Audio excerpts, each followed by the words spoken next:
Mukunda jewellers grand opening July 11న సోమాజిగూడలో first ever factory outlet.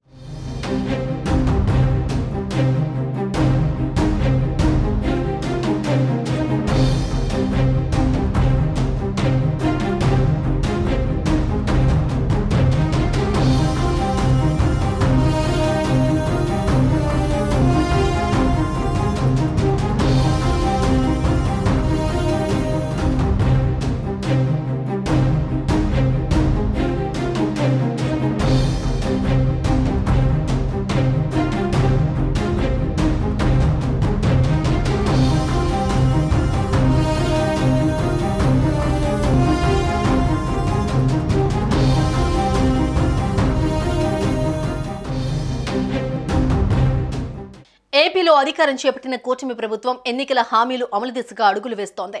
ఇప్పటికే సామాజిక పెన్షన్ల పెంపు, మెగా డిఎస్సి, ఉచిత ఇసుక వంటి పథకాలను అమలు చేసిన చంద్రబాబు ప్రభుత్వం తాజాగా మరో హామీకి సంబంధించి కీలక నిర్ణయం తీసుకుంది.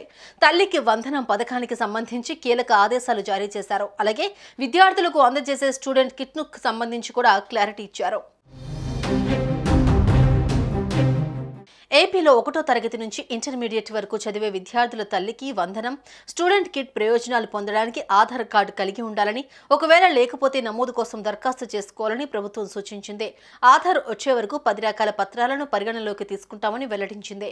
ఈ మేరకు పాఠశాల విద్యాశాఖ కార్యదర్శి కోన శశిధర్ ఉత్తర్వులు జారీ చేశారు. తల్లికి వందనం పథకం కింద దారిద్ర్య రేఖకు దిగువన ఉండి పాఠశాలలకు పిల్లల్ని పంపించే తల్లులు లేదా సంరక్షకులకు ఏడాదికి 15,000 ఆర్థిక సాయం చేయనున్నారు. విద్యార్థులకు 75% హాజరు తప్పనిసరిగా ఉండాలని పేర్కొన్నారు.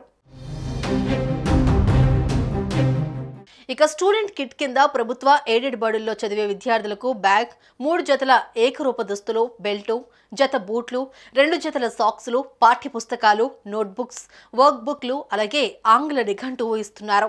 ఈ 2 పథకాల కింద ప్రయోజనం పొందేందుకు ఆధార్ కార్డు కలిగి ఉండాలి. ఒకవేళ ఎవరికైనా లేకపోయినా విద్యాశాఖ ద్వారా ఆధార్ నమోదు సదుపాయాన్ని కల్పించాలని సూచించారు. ఆధార్ వచ్చే వరకు ఓటర్ గుర్తింపు కార్డు, ఉపాధి పథకం card, Kisan passbook, ration card, passport, bank లేదా తపాలా పాస్బుక్, డ్రైవింగ్ లైసెన్స్, వ్యక్తిని ధృవీకరిస్తూ గెస్టెడ్ అధికారి సంతకం చేసిన పత్రం, తహసీల్దార్ ఇచ్చే పత్రం, విభాగం సూచించే ఏ పత్రాన్నైనా అనుమతిస్తారని వెల్లడించారు.